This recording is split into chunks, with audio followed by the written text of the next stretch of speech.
Exercise 1.3 exercise में जो first 7 questions हैं उनमें वो कह रहे हैं कि फंक्शन दिया है, वो कह रहे हैं कि discuss the continuity of the following functions at the indicated point set. यानी जो आपके पास पॉइंट दिया है, कोई हर फंक्शन के साथ कोई ना कोई पॉइंट दिया है, उस पॉइंट पर हमने फंक्शन की क्या फाइंड करनी है, कंटिन्यूटी फाइंड करनी है कि फंक्शन उस पॉइंट पर कंटिन्यू है या डिसकंटिन्यूस है। ठीक है, अब जैसे ये फर्स्ट क्वेश्चन है, इसका जो फंक्शन दिया है वो क्या है, f of x is equal to x minus 3 का मोड। अब यहाँ पर हमें पॉइंट क्या दिया है, x इज इक्वल टू 3। ठीक है, अगर हम यहाँ फंक्शन में x की जगह पर 3 पुट करें तो यहाँ पर भी करें तो 3 माइनस 3 क्या हो जाएगा, 0। ठीक है, अब इसी तरह से हमें पता है कि हम लेफ़्ट लिमिट भी फाइंड आउट करते हैं, राइट भी। अगर लेफ़्ट लिमिट जो है वो राइट वाली के इक्वल हो जाए तो हम कहते हैं फंक्शन कंटिन्यूस है, वरना नहीं है। और लेफ़्ट के लिए ये भी आपको पता है कि हम ऊपर नेगेटिव का साइन लगाते हैं, राइट के लिए हम ऊपर प्लस का साइन लगा देते हैं। तो देखें, नेगेटिव के लिए हमने वैसे ही लिखा, पॉजिटिव के लिए प्लस के साइन के साथ लिखा, एफ ऑफ एक्स की जगह फंक्शन लिखा, इधर भी फंक्शन लिख दिया। और फिर नेक्स्ट स्टेप में अच्छा नेगेटिव के लिए जब हमने फाइंड करना है तो यहाँ पर हमें क्या तरीका ले रहे हैं कि जो x होगा, x की जगह पर हम पुट कर देंगे 3 माइनस एच। 3 क्यों कर रहे हैं, क्योंकि 3 पॉइंट ही दिया है, एक्चुअली में x माइनस एच होता है जर्नल, तो वो 3 माइनस एच, और जो है पॉजिटिव के लिए उसमें 3 प्लस एच कर देंगे पुट। तो देखिए, जब x की जगह पर 3 माइनस एच करेंगे और यहाँ पॉजिटिव के केस में जब x की जगह पर 3 प्लस एच करेंगे तो यहाँ से 3 से कैंसिल आउट हो गए, माइनस एच का मोड आ जाएगा। यहाँ से भी 3 से कैंसिल आउट हो गए, प्लस एच का मोड आ जाएगा। और हमें पता है कि माइनस हो या प्लस हो, जो भी हो, मोड जो है उस वैल्यू को क्या कर देता है, प्लस, तो वो सिंपल एच रह जाएगा।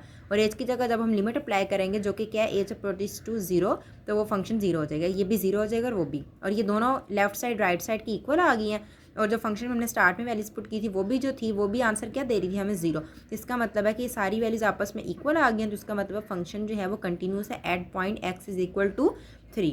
बिल्कुल ऐसे ही नेक्स्ट क्वेश्चन नंबर 2 देख लें।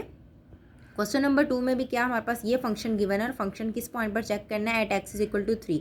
ये फंक्शन लिखा, फंक्शन की जगह फंक्शन की वैल्यू, उसमें अगर हम ये एक्स स्क्वायर माइनस 9 है, इसको मैं ऐसे लिख सकती हूँ ना, एक्स माइनस 3 एक्स प्लस 3, सही है ना।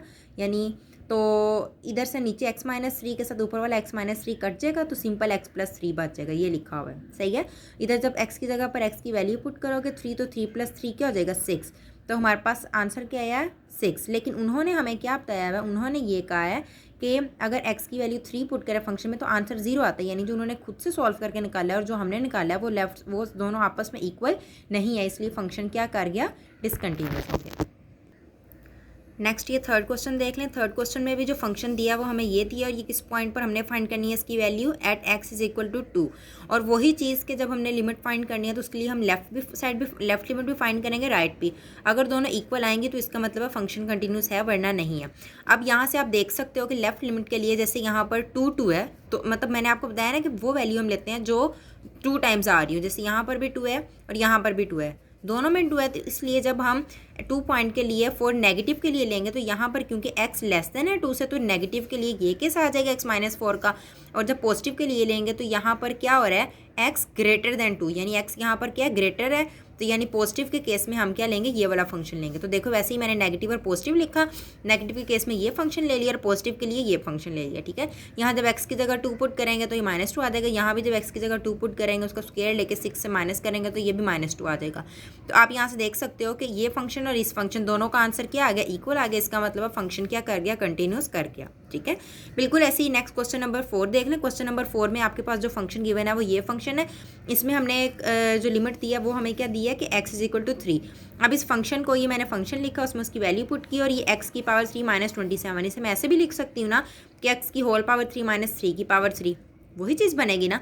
अब हमने ये फार्मूला पढ़ा हुआ है कि a की पावर 3 माइनस b की पावर 3 किसके इक्वल होता है, इसी चीज़ के इक्वल, कि a माइनस b फिर a square plus a b plus b square. तो वही चीज़ उसके अकॉर्डिंग ये फार्मूला बनाया। और नीचे वाली वैल्यू का वो फार्मूला लगेगा कि फर्स्ट वैल्यू का स्क्वायर माइनस, इसको मैं ऐसे भी लिख सकती हूँ ना, 3 का स्क्वायर। तो फर्स्ट वैल्यू का स्क्वायर माइनस सेकंड वैल्यू का स्क्वायर कैसे करेंगे, दोनों को एक बार माइनस करके लिख देंगे और एक बार प्लस करके। नीचे वाला x माइनस 3 ऊपर वाले x माइनस 3 से कट गया, ये चीज़ आपके पास बच गई। अब यहाँ पर जहाँ x है वहाँ जब 3 पुट करोगे और फिर सॉल्व करके कटिंग करोगे तो आपके पास 9/2 आ जाएगा। अच्छा, हमने फंक्शन में जब x की जगह पर वैल्यू पुट की तो आंसर हमारा 9/2 आया। लेकिन उन्होंने कहा था, जो फंक्शन में वैल्यू उन्होंने खुद से फाइंड आउट किया कि उन्होंने जब x की जगह पर 3 पुट किया था तो उनका आंसर क्या आ रहा था, 6। तो 3 हमारा 9/2 आ रहा है, उनका 6 आ रहा है, तो ये दोनों साइड्स इक्वल तो नहीं है ना। इसका मतलब है कि फंक्शन कंटिन्यूस नहीं है, बल्कि ये फंक्शन x यानी इज इक्वल टू 3 पर क्या आ गया, डिसकंटिन्यूस हो गया। नेक्स्ट क्वेश्चन नंबर 5 देख लें। क्वेश्चन नंबर 5 में हमारे पास ये फंक्शन गिवन है। अगर आप गौर करें यहाँ पर अगर हम 0 पुट कर देते हैं तो कोई भी वैल्यू को जब 0 से डिवाइड करेंगे तो आंसर क्या आएगा, इन्फिनिटी। तो हम कह सकते हैं ये मतलब फंक्शन जो है नॉट डिफाइंड नंबर है, ठीक है, ये डिफाइन नहीं हम कर सकते। और हमें ये भी पता है कि इसका इंटरवल जो होता है साइन का वो किसके अंदर लाई करता है, -1 से +1 के दरमियान, ठीक है। तो इसका मतलब है कि ये उनका आंसर 0 था, हमारा ये है। अगर इसमें नेगेटिव के सेंस में भी देखेंगे, पॉजिटिव के सेंस में भी देखेंगे, तो दोनों केसेस में आंसर क्या आएगा हमारा, इन्फिनिटी ही आएगा, ठीक है। तो इसका मतलब है कि लिमिट जो है फंक्शन एफ ऑफ एक्स की वो does not exist, so the function is discontinuous. बिल्कुल ऐसे ही नेक्स्ट क्वेश्चन नंबर 6 देख लें। क्वेश्चन नंबर 6 में फंक्शन क्या दिया, साइन एक्स।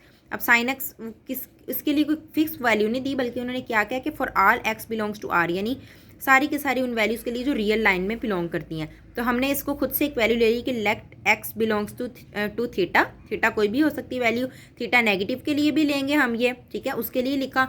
और बिल्कुल ऐसे ही उसको पॉजिटिव के लिए भी हमने ले लिया, वो भी वैसे ही लिखा। तो जब एक्स की जगह पर थीटा पुट करेंगे तो उस साइड पर नेगेटिव में भी थीटा आ जाएगा और इधर भी थीटा आ जाएगा। तो दोनों का साइन थीटा आंसर है और लेफ्ट साइड क्योंकि राइट साइड की इक्वल आ गई, तो इसका मतलब फंक्शन जो है वो क्या हो गया है, कंटिन्यूस हो गया।